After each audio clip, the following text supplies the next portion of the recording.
déficit immunitaire comme un variable chez l'adulte. J'espère que cette journée, donc vous allez en profiter.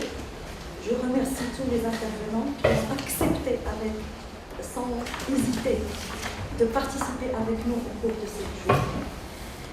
Avant de vous parler du programme, je voulais remercier Monsieur le professeur Bosfeha.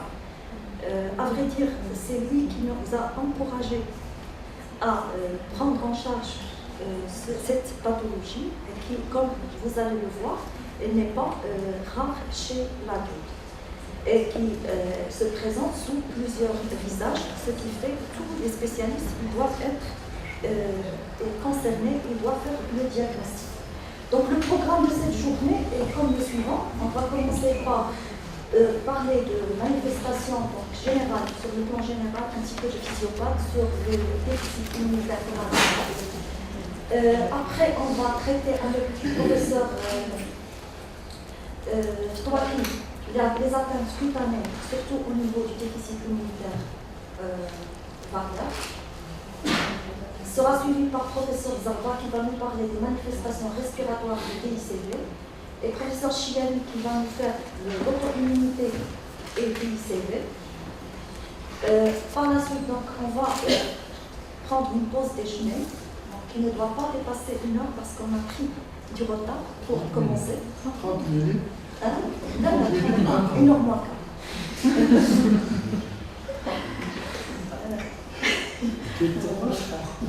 Après donc, le programme de l'après-midi, donc on va parler des manifestations digestives. Il y a un cours, mais on va nous rejoindre l'après-midi. L'exploration, malheureusement, on ne pourra pas la faire avec Mme Jelila Al-Bakouri. Elle a un cours, donc elle s'est excusée. Et la prise en charge du DICV sera traitée par le professeur Bouissa, donc il va nous parler du traitement substitutif de ce déficit. Et après, on va essayer de présenter des cas cliniques. Il y a 2 cas cliniques qui vont être présentés par le Dr Allaoui, de médecine interne. Et puis un cas clinique par l'équipe de Pneumo, c'est ça. Les dermatos, je pense, non, n'avaient pas aucun cas. Et un cas, c'était prévu, devait être présenté par Madame Eyer. Un cas? Non.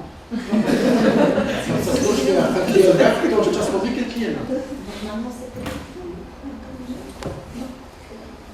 Bon, c'est pas grave, de toute façon, on a un programme un petit peu chargé. Je pense que le temps va être, en espérant donc faire la lecture vers 17h.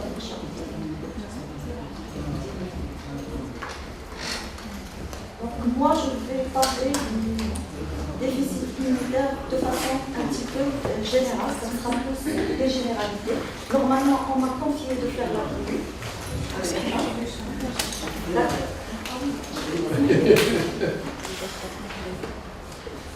Avant de commencer, donc, je passe la parole à monsieur le professeur Bosfeha qui va introduire le sujet. À vous la parole, monsieur. شكرا جزيلا. السلام عليكم. مرحبا الشباب، الاستاذ العلوي، الاخوان. اجيب لي شويه لانه محاضره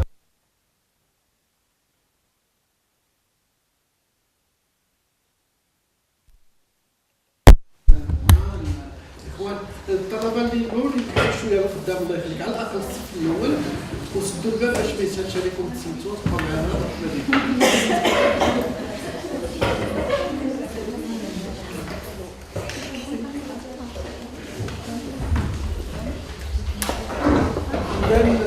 مرحبا بكم عند مصلحه الطب الباطني. مرحبا بنا عند مصلحه الطب الباطني التي تنظم اليوم يوما حول هذا المرض. وانا جد فرحان بهذا. انا اول مره احضر في المغرب الى ندوه او اجتماع حول ضعف المناعه ولم اقدم شيء. الله لك.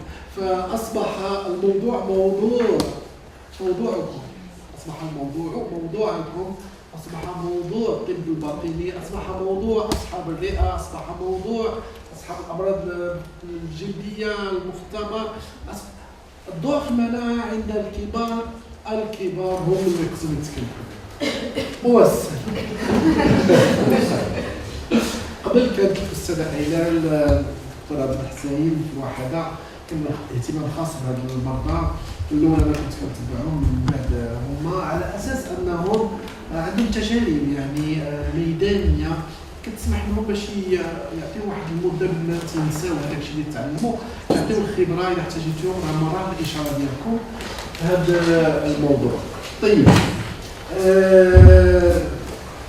بغيت نقول جوج كلمات، جوج نقاط مهمه جدا. نشرنا في 2013 واحد المقال في الجورنال كلينيكال ايميونولوجي على هاد ضعف المناعه، واش بصح كثير ولا قليل ولا هذا، ماشي على المغرب، زعما على هضره عامه على العالم. وفي هذاك البحث يمكن لكم تلقاوه من المنشورات ديالنا في 2013 في ماي.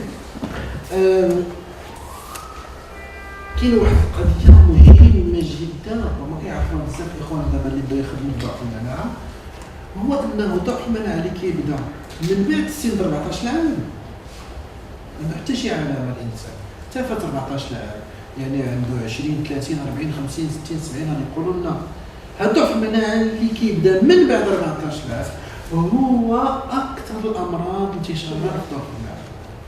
يعني شيء غريب هذا الامر هذا. طبعا هو الان يعتبر مجبور، واخا نكرر بعض الامور مزيان التكرار كيجعل انه الامور تتصح اكثر. ضعف المناعه عند الكبار كيبدا مؤخر ياك، هو الاول انتشارا في العالم كله، واخا انه تبع لمجموعه ضعف المناعه الوراثي. ضعف المناعه الاولي تيقولوا له بريميتيف هو هيريديتير خلاف على سكوندير سيل، رغم انه اكثر الامراض انتشارا باقي الوراثه ما معروفاش و 300 مرض اخرين اغلبهم معروف الوراثه ديالهم، وهو في الحقيقه مجموعه مختلفه. يلاه واحد شويه 10% تقريبا نقدر كيعرفوا شويه، لكن هو مرض حقيقه، هو مرض كيجي في واحد الاسر المرض كيجي في واحد الظروف اللي هذا هو النقطه الاولى اللي بغيت نقول لكم على جانب الاحصائيات في العالم. نعطيكم واحد غادي نهضروا على لي ستاتستيك شويه، نشرح لكم غادي نعطي دي دوني ايبيديميولوجيك في العالم ان بو. المهم انايا عندي طلبت من ليلى جدان، دكتوره ليلى جدان اللي كانت في راشدين معنا في 2011 47%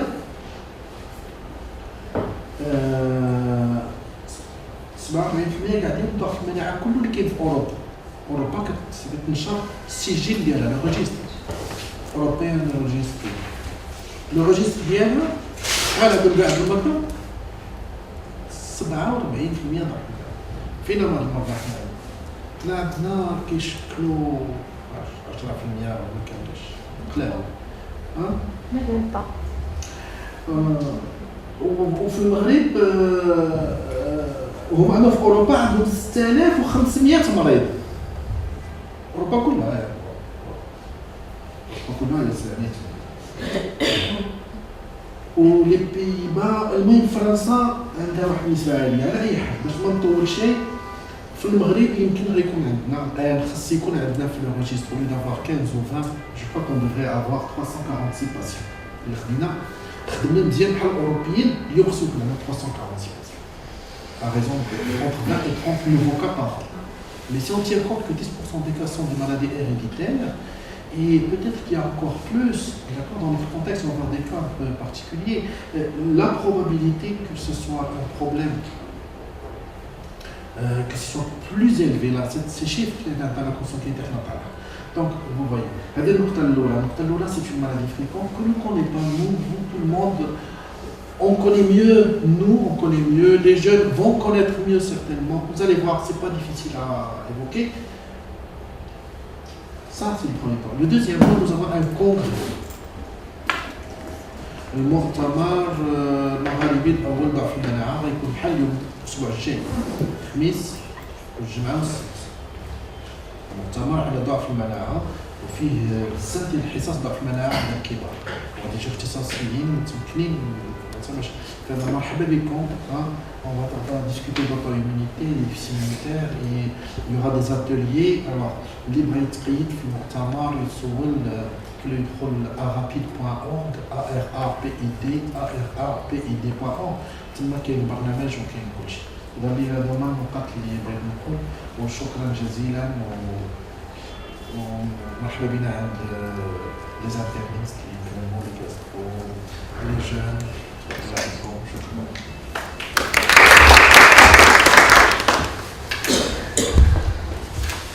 Merci, professeur Serra.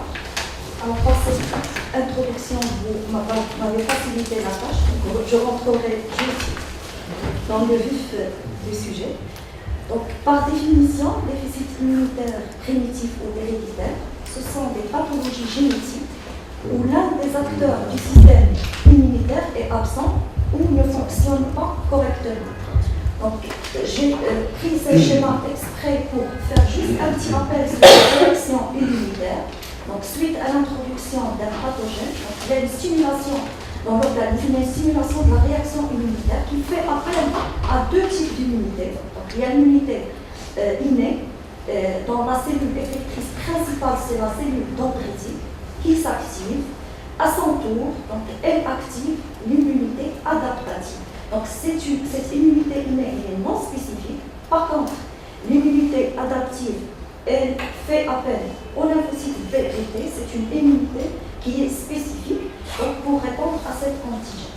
Donc, vous avez vu combien donc, ce schéma contient donc, combien d'acteurs, aussi bien cellulaires, il y a des cytokines, il y a des médiateurs, il y a une participation donc, humorale avec la sécrétion par les lymphocytes B d'anticorps.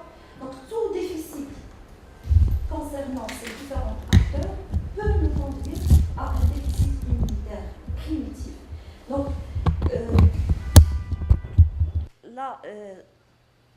la multiplicité des acteurs qui participent dans la réaction immunitaire nous explique la fréquence des différents types de déficits immunitaires primitifs. Donc, jusqu'à aujourd'hui, il y a 300 maladies, ou bien plus. Nous avons connu le DIP, c'est surtout, donc, comme son nom l'indique, c'est un déficit immunitaire primitif ou héréditaire.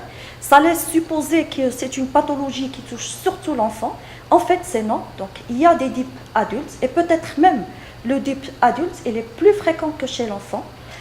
Au Maroc, la fréquence, elle reste quand même sous-estimée. On s'attend à une fréquence beaucoup plus importante du fait de l'augmentation de la consanguinité dans notre contexte. Le pronostic de ces déficits immunitaires primitifs a été transformé par l'utilisation des immunoglobulines, parce qu'avant, sans utilisation des immunoglobulines, le pronostic vital est engagé, parce que ces malades ils sont prédisposés à faire des infections, et même des infections graves. Alors, la question de l'ordre du jour de notre journée, c'est le déficit immunitaire commun variable, qui est le déficit le plus fréquent chez l'adulte. Il n'est pas le seul qui peut survenir chez l'adulte, il y a une dizaine de pathologies, mais c'est le DICV qui est le plus fréquent chez l'adulte. Donc, il fait à peu près 90% du DIP chez l'adulte. Donc, les manifestations cliniques, ils peuvent se voir au début, donc à l'âge, ils peuvent se voir à un âge adulte, comme on peut avoir des manifestations cliniques qui commencent depuis l'enfance et qui restent jusqu'à l'âge adulte.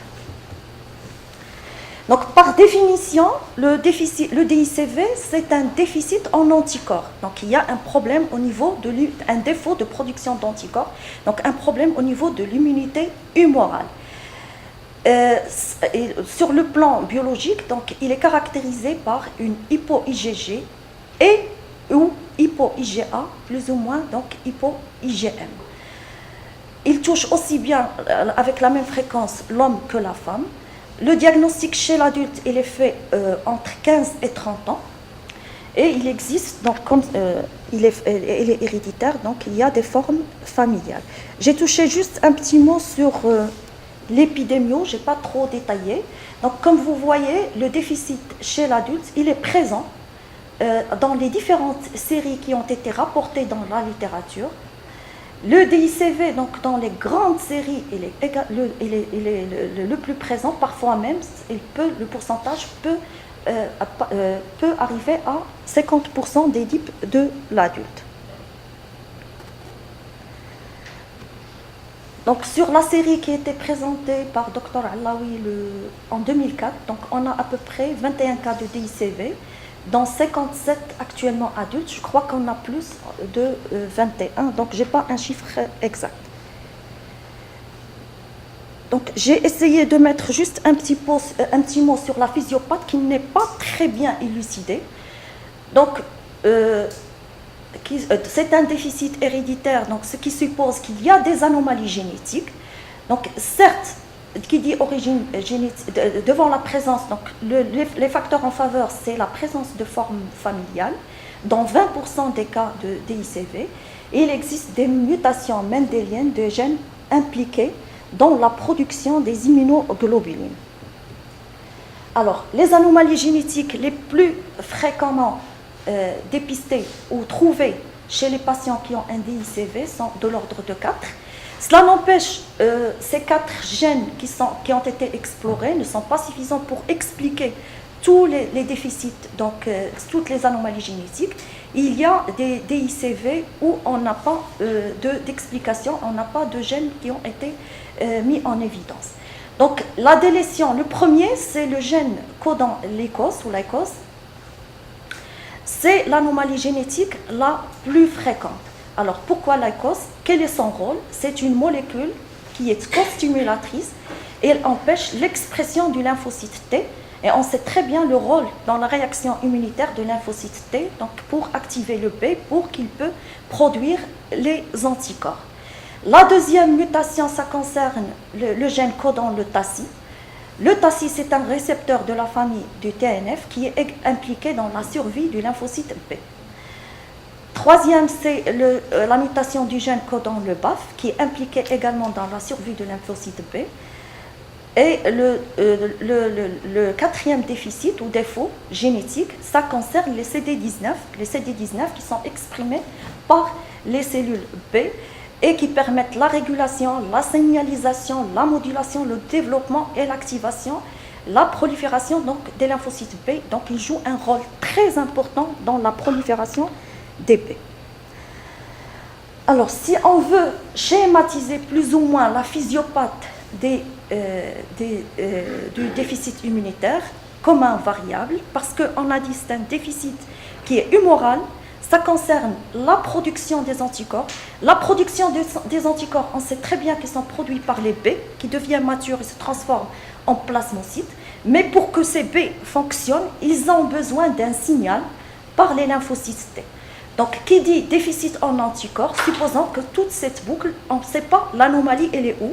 L'anomalie peut être au niveau des B, elle peut être au niveau des T, comme on peut avoir une anomalie de coopération entre ces deux types cellulaires.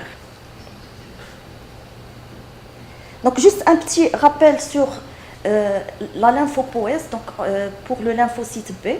Au niveau de la moelle osseuse, donc la cellule souche subit plusieurs étapes pour qu'elle devienne, parce que les anticorps sont sécrétés par les B matures switchés et les plasmocytes. Donc plusieurs étapes, ça c'est dans le cas physiologique. La cellule souche, donc, elle devient pro-B, puis pré-B, puis immature. Le B immature, il n'exprime que l'IgM. Le B mature, il exprime l'IgM et l'IgT. Et puis, ce lymphocyte B, il migre dans les organes lymphoïdes, il se transforme en plasmocytes. Ces plasmocytes vont sécréter des anticorps, mais qui sont d'autres... ces anticorps ne sont pas les M ni les T, donc on va avoir des IgA et des IgT. Voilà, donc ce schéma illustre les différentes étapes de maturation du lymphocyte B. Ça commence, donc on a des lymphocytes B qui sont immatures au niveau de la moelle osseuse. Ils vont migrer, donc ils vont transiter par le sang pour aller vers les organes lymphoïdes. Donc dans les organes lymphoïdes, ils se localisent au niveau de deux régions. Il y a la zone marginale et la zone folliculaire. Donc ils n'expriment pas les mêmes phénotypes. Donc, et puis, au niveau des organes lymphoïdes, ils vont switcher. Donc, ils vont switcher. Les cellules immatures, elles expriment les IgM et les IgT. Quand ils switchent, elles se transforment vers un lymphocyte B switché qui exprime cette fois-ci, donc ils n'expriment plus les IgM et les IgT, ils sont IgM-, IgD-, mais ils vont exprimer les immunoglobulines G et A, donc et ils vont, j'insiste sur ces cellules switchées qui produisent les anticorps, parce que c'est le déficit en ces cellules qui explique en partie le déficit immunitaire comme invariable. Donc ça, c'est le cas physiologique. Donc, qu'est-ce qu'on a en pathologie? La pathologie qui dit le cas pathologique, c'est le cas de DICV. Donc, j'ai repris juste ce qu'on a vu sur le schéma. Donc, on a au niveau de la moelle osseuse des lymphocytes matures qui expriment les IgD et les IgM. Ces lymphocytes B vont migrer au niveau des organes lymphoïdes. Ils vont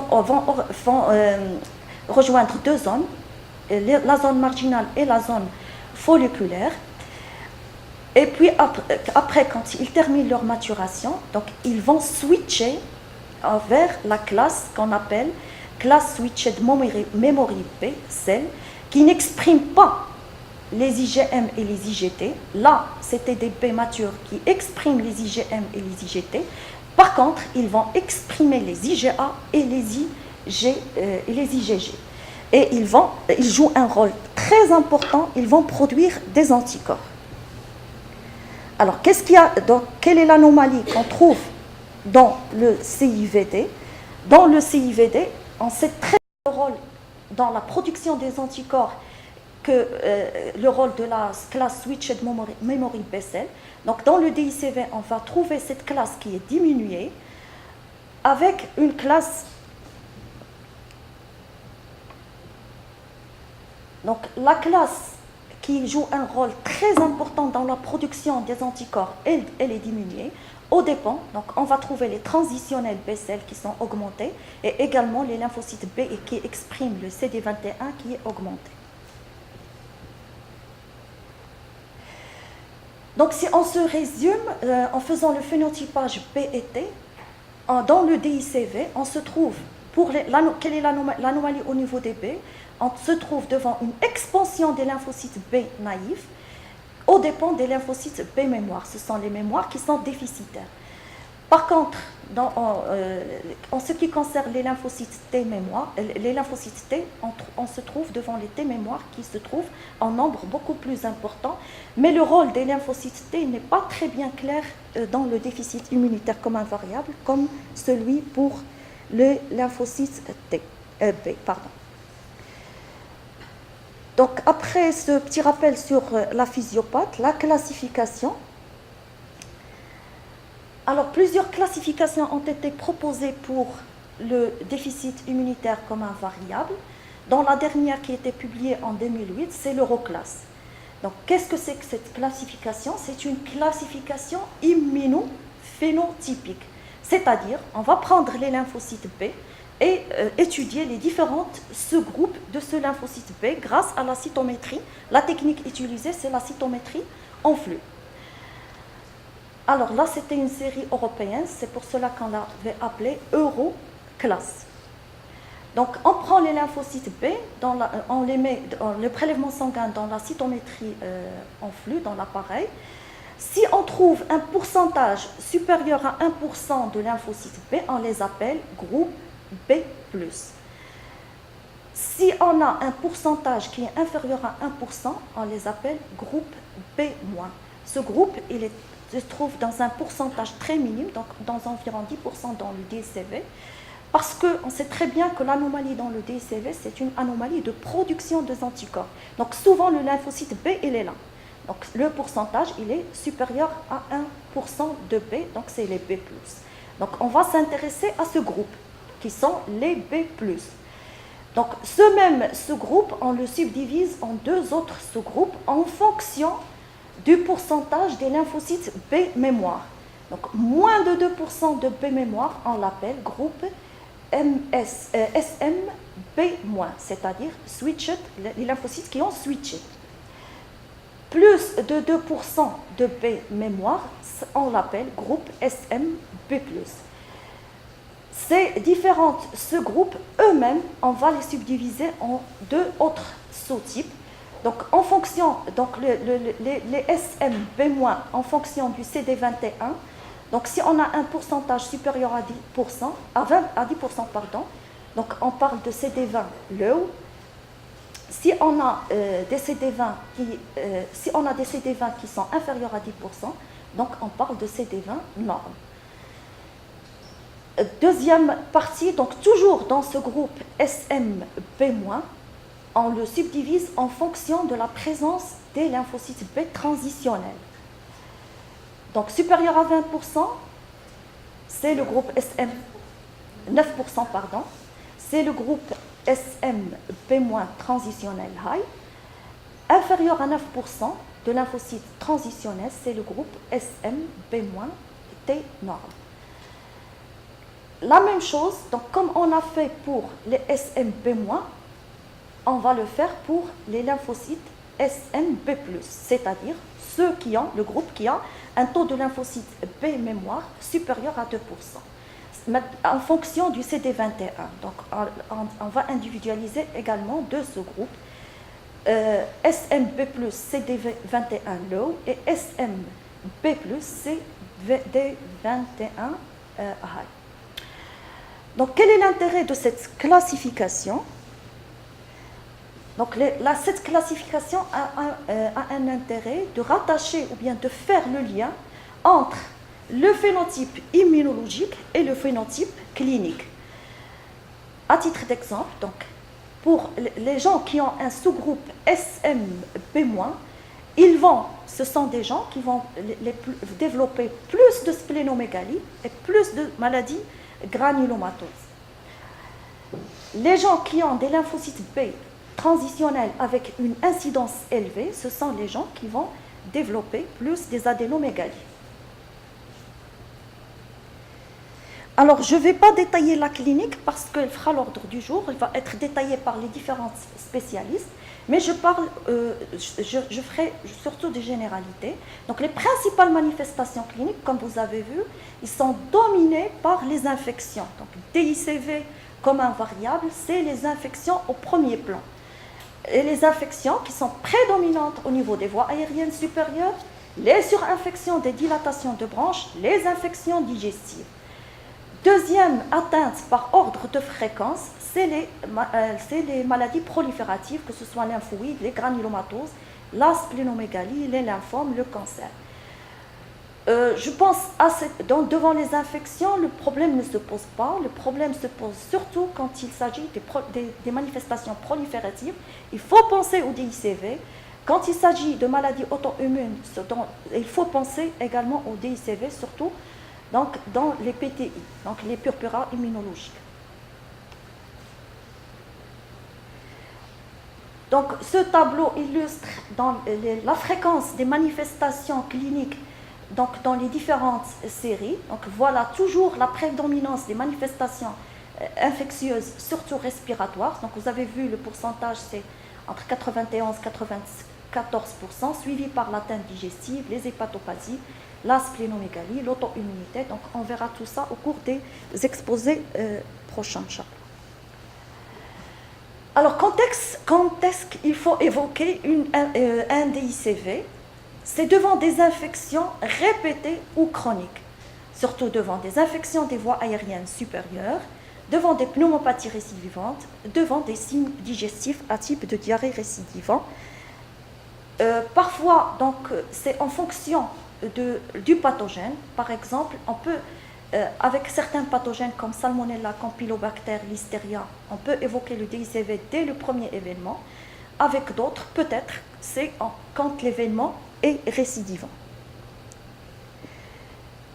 Devant un contexte immunologique, surtout comme je vous ai dit, donc devant le purpura immunologique, devant la splénomégalie, devant les lymphomes.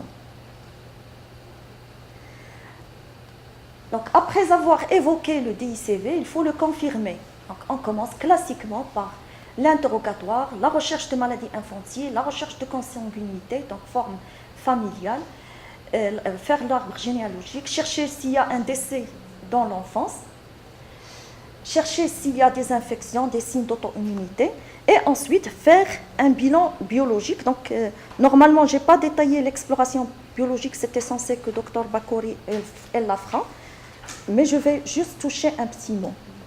Donc, après une clinique qui est évocatrice, on complète par des examens complémentaires, 2 types de bilans.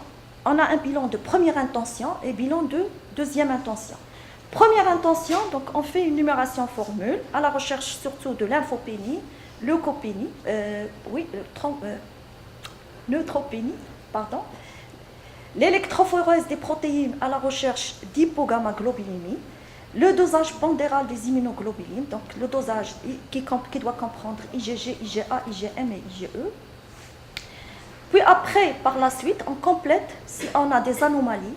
Et bien sûr, donc, avant de commencer l'exploration, de s'orienter vers un déficit immunitaire héréditaire, il faut éliminer un déficit secondaire. Donc, première des choses, faire une sérologie HIV. Quand elle est négative, donc on commence ce bilan.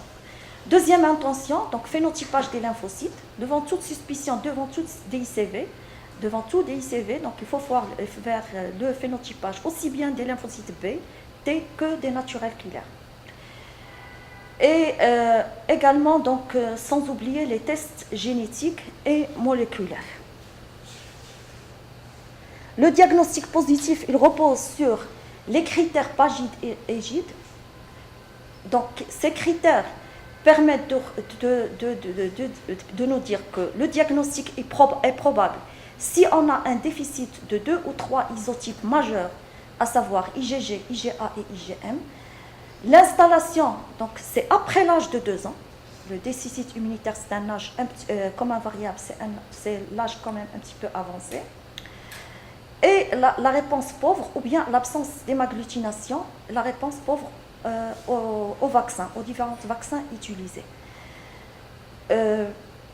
Et bien sûr, donc, on sait très bien qu'on a une hypogamma dans le DICV, il faut exclure les autres causes d'hypogammaglobulinémie. Parce que le déficit immunitaire héréditaire, il n'est pas le seul responsable d'hypogamma. On peut trouver l'hypogamma dans d'autres contextes. Le diagnostic du déficit est possible si on a juste un seul isotype majeur qui est diminué, donc soit IgG, IgA ou IgM. Et cette diminution des immunoglobulines doit être de plus de déviation, de 2 déviations standards en dessous de la valeur moyenne correspondant à l'âge.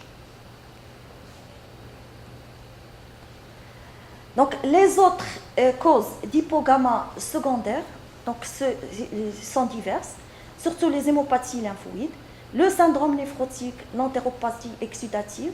Dans ce cas-là, dans ces 2 cas, on peut trouver une hypogamma, mais avec également une hypoalbuminémie.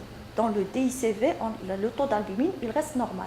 Les cryos, les médicaments à leur tête, donc les corticoïdes. Bon, nous, les internistes, on utilise beaucoup les corticoïdes, mais ce n'est pas le même profil. L'hypogamma de la corticothérapie, c'est surtout c'est un seul isotype, c'est l'IgG. Et il n'y a pas de définition, il n'y a pas de diminution des memory B-cell switch. Donc il y a une différence, même si les 2 pathologies, ils donnent l'hypogamma. Donc autre diagnostic différencié, c'est les autres déficits immunitaires, donc à savoir le thymome, le gout, la maladie de Britton. Ces maladies également, ils donnent des hypogammas. Alors, en conclusion, donc le DICV est un syndrome hétérogène. Il peut toucher les différents organes. Les épisodes inauguraux de cette affection, donc, ils peuvent être infectieux au premier plan, lymphoprolifératifs, auto-humains, ce qui suscite donc l'implication de différentes spécialités dans cette pathologie. Donc, le diagnostic doit être évoqué par chacun des spécialistes concernés, que ce soit interniste, infectiologue, hémato, gastro et pneumo. Le diagnostic doit être précoce parce que c'est le pronostic vital qui va être mis en jeu, parce que à cause de la prédisposition aux infections et aux infections sévères qui peuvent engager le pronostic vital. Il y a du progrès dans la génétique grâce à de nouvelles techniques de séquençage au début du génome. Nous, dans le cadre je profite de cette occasion parce que dans le cadre du projet que notre laboratoire de recherche qu'on a à la faculté de médecine d'ICIA, on va s'intéresser à l'étude génétique dans notre série, donc des ICV, des patients marocains. On aimerait bien que ce travail verra le jour, mais grâce à votre collaboration, parce qu'on a besoin de patients, donc je profite de la présence des spécialistes pour que vous nous envoyiez les malades. Et je vous remercie.